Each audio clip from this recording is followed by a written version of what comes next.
Hi everybody, my name is Sandrine Claus and I'm CSO at YSOPIA Bioscience.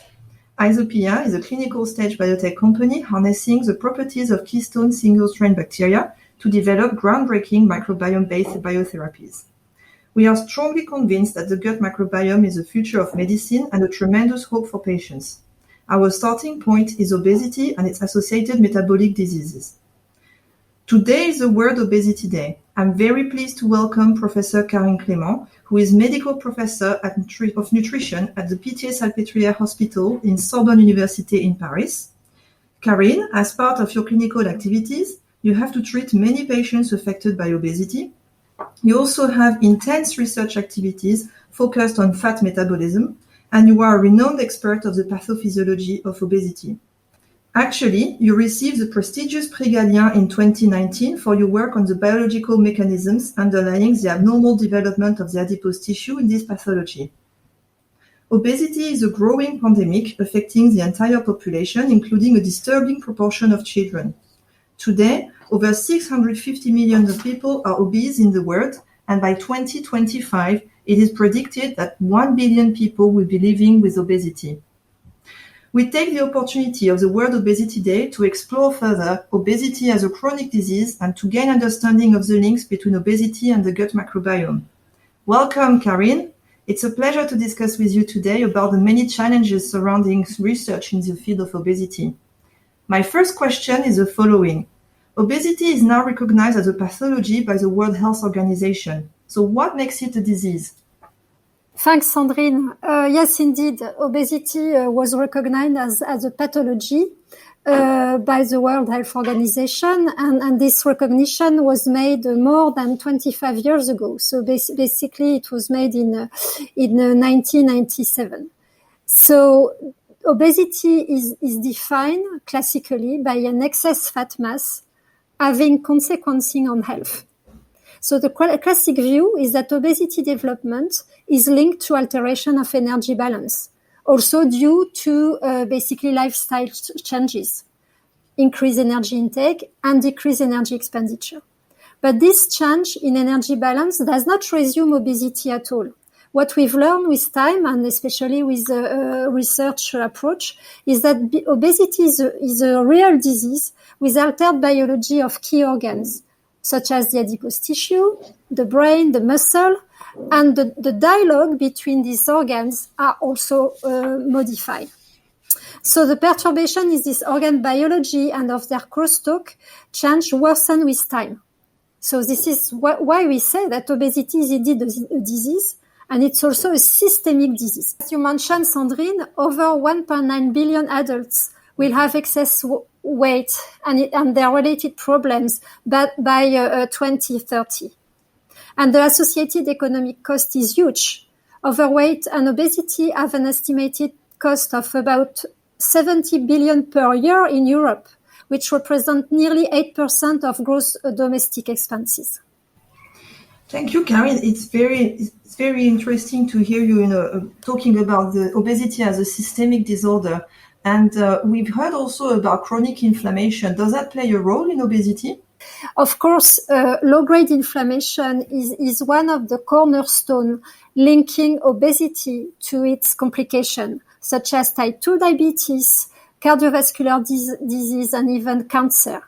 And the low-grade inflammation in the blood, basically, meaning that inflammatory molecules stay in the blood for long term.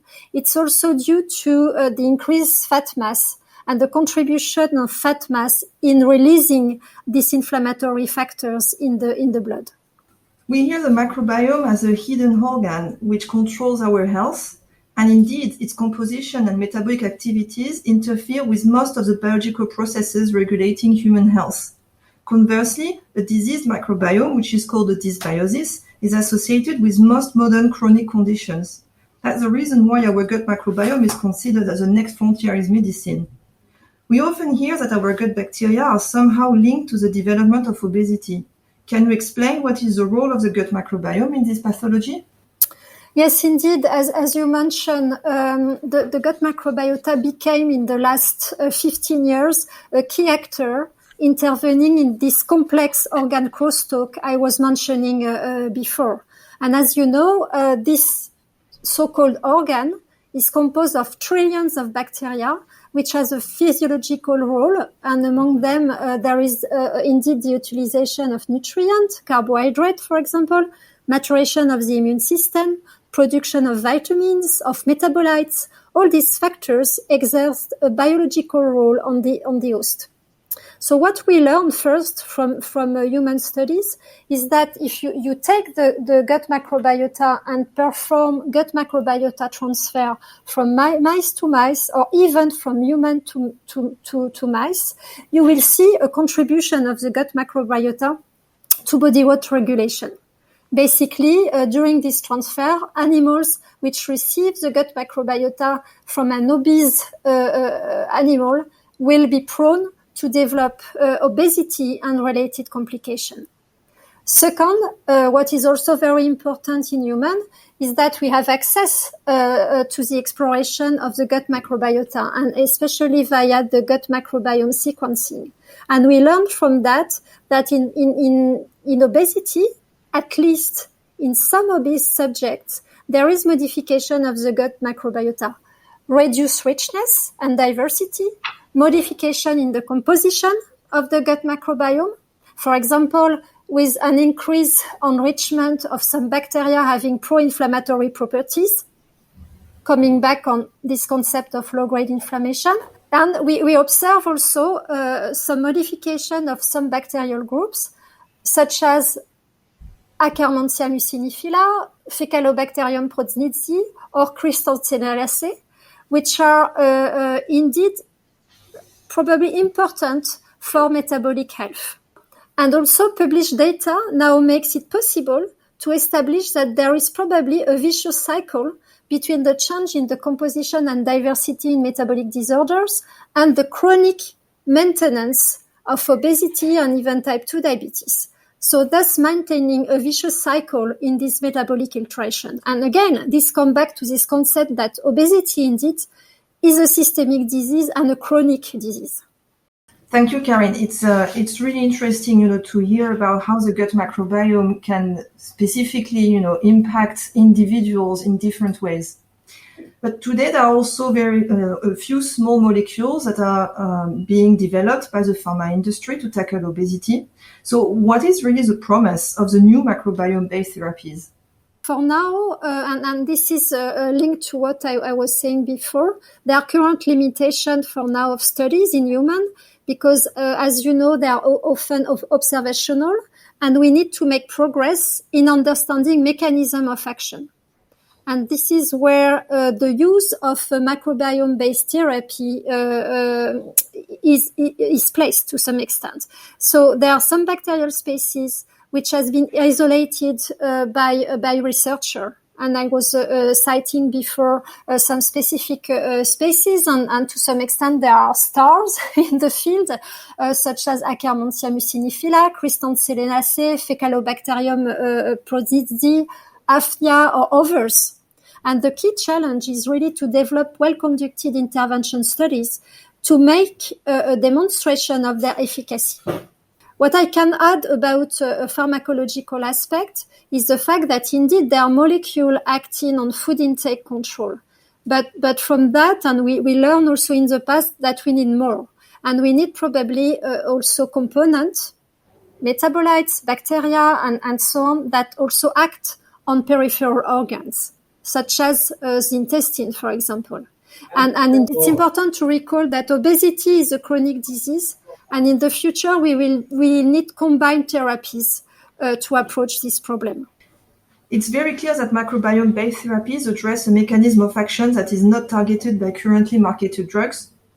At YSOPIA, we believe that microbiome-based therapies are a solution addressing a major root cause of the disease, which is gut microbiome dysbiosis. In fact, most of the drugs currently on the market come with debilitating side effects. Is the promise of better safety of the microbiome-derived drugs an asset for clinicians and patients?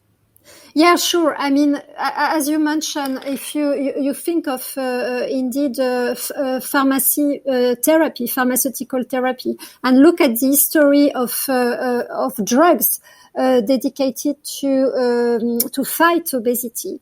Basically, most of these drugs had to be stopped in their development because of adverse effects. So indeed, having safe molecule is very important. And I could add that as a clinician, I'm convinced that we need molecule. We need new approaches first. And second, we need that these approaches will be safe and also will be developed also to target the complexity of obesity. Because the obese condition from a person is not the one from another. So we need to be more precise in who will be treated with which molecule. And probably we need to have also scientific demonstration that using basically gut microbiota derived therapy will be helpful for the patient. So are you suggesting that going further in the future, we may use maybe dual therapy, combining perhaps the microbiome-based drugs and a more standard small molecule-based drug? Yes, as a clinician, I think that since it's a complex disease, a systemic disorder, we need to approach the complexity by different means. Acting on the brain, acting on energy expenditure, acting on peripheral tissues, acting on the intestine. You know, if you take hypertension, which is also a very well-known chronic disease, nobody is surprised that you will use for hypertension different type of molecule. It's the same for obesity. You need drug combination probably. And the combination might be different from one subject to another. Thank you. It's very, very interesting. You just mentioned a few minutes ago the concept of star bacteria. So what makes it a star? Well, how would you define a star bacteria for obesity? Well, this concept of star bacteria, I guess, is coming from first scientific results showing that these bacteria have been isolated in the gut microbiome from human. Second, it was shown that if you isolate these bacteria, cultivated and give it to animals, you have, in our case, a metabolic improvement. And then the challenge for the future is to demonstrate that these bacteria are really efficient when you basically give them to people, to subjects. Why they are stars? Because they have been identified based on research, and now they are the focus on several studies combining preclinical studies to clinical studies. To finish, let's talk about a worldwide burning issue. We noticed recently that unfortunately, obesity is an important risk factor associated with severe reactions to COVID-19. As we discussed today, obesity is associated with chronic inflammation, which is also an important factor involved in severe immune reactions. Therefore, lowering chronic inflammation in susceptible individuals using gut microbiome-targeted therapies has been suggested. Karine, is there any possibility to lower the risk of developing serious symptoms of COVID-19 by manipulating the gut microbiome of people with obesity? Well, as you mentioned, and now I think it's quite clear that, as you said, obesity is a risk factor for a serious form of COVID-19. And it even, obesity is associated with basically increased mortality of COVID-19. So for the moment, when you look at the literature, I guess there are many hypotheses and perspectives about that. What do we know? We know that in some subjects, there are indeed gastrointestinal manifestations, such as abdominal pain, nausea, diarrhea of COVID-19 first. But we need to know more about the virus in the gut and even in the isolation, the replication of the virus in fecal sample. So then the question is, first, is there a long gut axis? So we have several pieces of the puzzle. As I said, no doubt obesity is a risk factor for severe form of COVID-19. Second, we mentioned the fact that in obesity, at least in some people suffering of obesity, there is decreased richness, altered composition, and altered functionality of the gut microbiota. Third, as you mentioned, Sandrine, we know that the gut microbiota is key to proper adaptation of the immune response. And the immediate hypothesis linked to that is whether the alteration of the gut microbiota, for example, more pro-inflammatory bacteria associated with increased bacterial permeability, could contribute to the so-called cytokine storm, this increased burst of inflammatory molecule, which is described in COVID-19.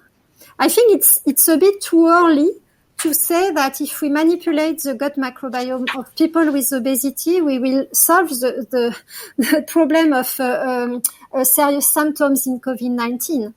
We just have hypotheses, and it's a little bit speculative. We have other arguments, for example, which is the administration of probiotics, for example, for respiratory disease. But really, for now, I think we are just staying with many hypotheses, and we need to demonstrate scientifically that acting on the gut microbiota would change the outcome of people with being obese with COVID-19. Thank you. It's very clear. We are reaching the end of this discussion. To conclude, we are both convinced that there is an urgent need to better address obesity. This has been your focus for many years, and we wish you great success. At YSOPIA, our commitment is to harness our understanding of keystone gut bacteria to develop the first-in-class biotherapy to offer an effective and safe therapeutic solution to patients suffering from obesity. Karine, thank you. Thank you very much for this fascinating discussion. It was a real pleasure talking with you today. Thank you. And as you said, Sandrine, yes, I think that we need more research and then more funds, at least for research in this field, because to help people with obesity.